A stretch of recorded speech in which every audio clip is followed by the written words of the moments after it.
해외시장 분석 시간입니다. 이동우 대표와 함께하도록 할게요. 대표님 안녕하십니까? 예, 안녕하세요. 네, 뉴욕 증시가 혼조세를 나타낸 것 같습니다. 어떻게 보면 좁은 박사권 안에서 움직인 것으로 파악이 되고 있는데 자세한 현황을 좀 들여다보도록 하죠. 예, 미국은 이번 주 후반부터 어닝 시즌입니다. 주요 금융기관들 실적 발표가 나오게 되는데 어닝 시즌 앞두고서 큰 방향을 잡지는 않고 있습니다. 특히 금융주들의 실적 발표가 있다 보니까 금융주들에 대해서는 좀 경계하는 그런 매물이 좀 있었고, 이 영향으로 다우지수는 약세. 그렇지만 CES라든가 기업들의 실적 기대감이 높은 이제 기술주들이 많이 포진해 있는 나스닥이라든가 S&P 500은 상대적으로 좀 올라가는 강세를 보이면서 이제 마감이 되는 그런 모습이 나타났는데요. 우선 기업들의 실적 발표 앞두고서 시장에서 약간 좀 경계도 나오는 것이, 첫 번째 테이프 끊는 것이 이제 금융기관들인데, 금융기관들 같은 경우는 법인세율 적용되고 나서서 새로운 어떤 세제 개편안에 따라서 해외에서 벌어들인 돈에 대해서 이제 세금이 좀 달라지게 되거든요. 이 부분이 어떤 영향을 미치게 되는지, 그리고 또 향후에 어떤 실적 전망치를 발표할 때 법인세율을 적용하고 나서 실적 전망치가 어떤 형태로 수정이 되는지 시장에서는 궁금해하거든요. 그러다 보니까 금융주는 일단 좀 매도하고서 그 결과를 좀 보고 나서 움직이자, 이런 시각이 작동을 했습니다. 이러다 보니까 상대적으로 금융주들의 비중이 좀 높은 다우지수는 하락하는 그런 모습이 나타났고요. 반면에 나스닥이라든가 S&P 500 같은 경우는 CES 앞서고 있는 상태에서 기술주들이 전반적으로 상승세를 보이는 그런 모습이 나타났고, 그리고 국제유가가 또 상승하다 보니까 에너지 관련주, 그리고 또 원자재 관련주들이 전체적으로 올라가면서 상대적으로 S&P 500, 나스닥은 상승하는 그런 모습이 나타났습니다. 그리고 이날 또 주목을 받았던 이슈는 금리 전망 관련된 이슈가 좀 많이 나왔는데요. 연준 인사들의 어떤 발언이 줄줄이 나오는 그런 모습이 나타났습니다.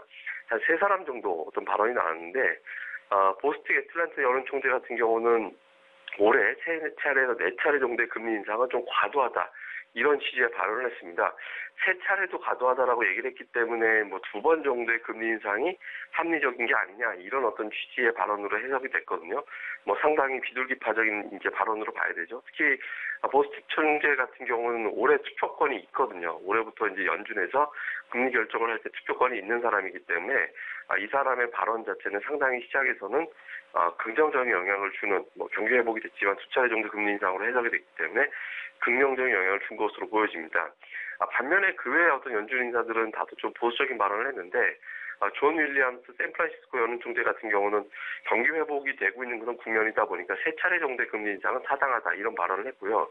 로레타 메스터 클리브랜드 연준 총재 같은 경우는 실업률, 고용 사정이 워낙 좋기 때문에 4차례 정도까지도 금리 인상이 가능하다, 이런 취지로 얘기를 했습니다. 다만 투표권이 있는 이제 보스틱 총재의 어떤 발언 자체가 시장에서는 조금 더 관심을 모으다 보니까 전반적인 분위기는 3차례 이상 금리 인상은 좀 쉽지 않을 것 같다라는 분위기가 나오면서 증시에는 비교적 우호적인 어떤 그런 분위기로 영향을 줬다, 이렇게 봐야 되겠습니다.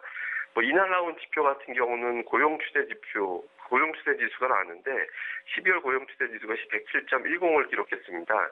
11월에 이어서 계속해서 이제 성장을 하는 그런 모습이 나타났고, 전년 대비는 5% 이상 증가하는 모습이 나타났거든요. 그러니까 고용의 장기적인 추세 자체가 상당히 좋다라는 점이 다시 한번 이제 확신이 됐고, 이런 부분들은 고용 시장 좋으면 미국 경기 그만큼 좋다라는 것으로 해석이 되기 때문에 미국 매수세가 꾸준하게 유입되면서 지수 자체가 기존의 추세를 깨지 않는 정도의 어떤 데이터는 제공을 했다, 이렇게 좀 해석이 됐습니다. 지표 좋고, 그다음에 금리 인상 천천히 되고, 그다음에 미국의 인프라 투자 관련된 어떤 내용도 나오고, 그리고 CES도 앞두고 있고, 이런 부분들이 우호적으로 작용하다 보니까 상승하는 업종에도 영향을 줬는데요. 테슬라가 6% 상승하면서 작년 10월 이후에 가장 큰 폭의 상승을 하면서 전기차주 강세를 보이는 그런 모습이 나타났고요. 그리고 인프라 투자에 따른 수혜 기대감, 이런 부분들이 계속 이제 작용을 하면서 중장비 관련주라든가 비철금속 관련주라든가 이런 종목군들이 계속해서 추세적으로 움직이는 그런 모습이 나타났습니다. 그래서 어닝 시즌 앞두고서 그러니까 금융기관들 정도만 약간 어떤 조정이 나왔을 뿐이고, 기존 종목군들은 이제 추세를 좀 유지하는 그런 가운데 3대 지수 중에서 다우만 약보합, 나머지 2 지수는 상승하면서 마감이 되는 그런 모습을 보였습니다. 네, 이어서 지표들도 좀 확인을 해보도록 하겠습니다. 유가가 원유 시추 기수의 감소에 좀 힘입어서 상승한 것으로 나타나고 있고, 달러 또한 소폭 올랐습니다. 현황 들여다보도록 하죠. 예, 뭐 달러화는 소폭 올랐습니다. 0.4% 정도 올라가면서 이제 93세까지 올라서는 그런 모습이 나타났는데, 이날 영향을 좀 줬던 것은 이제 뭐 앞서 말씀드렸던 연 총재 발언들 중에서 약간 매파적인 발언이 일부 좀 있었다라는 점이었습니다. 뭐 로레타 메스터 클리브랜드 여론 총재 발언인데, 뭐 고용 사정 좋기 때문에 4차례 인상까지도 가능하다라고 얘기를 한 건데, 이렇게 되면 당장 이제 3월에 금리 인상이 단행될 것이다, 이렇게 보는 시각으로 해석이 됐거든요. 또 3월에 금리 인상 확률이 실제로 60%대까지 좀 올라와 있는 그런 상태다 보니까 금리 인상이 4차례 된다라면 달러화 약세가 나오기는 쉽지 않다, 이런 어떤 부분들이 영향을 주면서 달러 인덱스가 상승을 하는 그런 모습을 보였고요. 국제유가는 달러 강세에도 불구하고 0.5% 정도 상승하면서 61달러 후반까지 다시 올라가는 그런 모습을 보였습니다. 뭐 앞서 말씀드린 대로 시추 설비 가동이 증가하지 않았다, 이런 소식이 좀 호재로 작용을 했는데, 이 부분은 좀 주목해 볼 만합니다.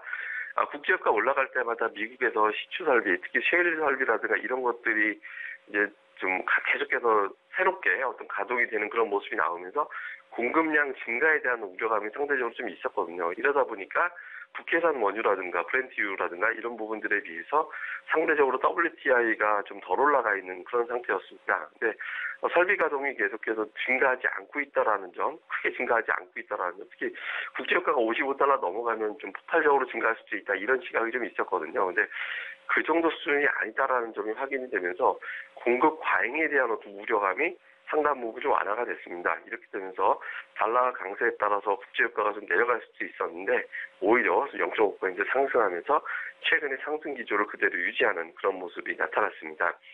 그리고 이제 변동성 지수는 소폭 올랐는데요. 워낙 낮은 수준이다 보니까 추가적으로 더 내려갈 자리가 없다라는 인식이 좀 있습니다. 이렇게 되면서 3% 정도 상승하면서 9.52로 마감이 되는데, 뭐 이 지표는 9포인트 초반으로 내려오면 증시의 과매도를 보여주는 상황으로 되거든요. 조금 올라가 있는 상태가 되면서 과매수권에서는 어느 정도 좀 벗어났다는 점을 보여주고 있습니다. 다만 9.5도 낮은 수준이고, 이 정도도 주식시장이 좀 많이 올랐다는 점을 또 반영하는 거기 때문에 지수의 약간의 조정, 그다음에 뭐 변동성 지수의 추가 상승, 이 정도는 나올 수도 있다, 우리가 좀 이렇게 봐야 될 것 같습니다.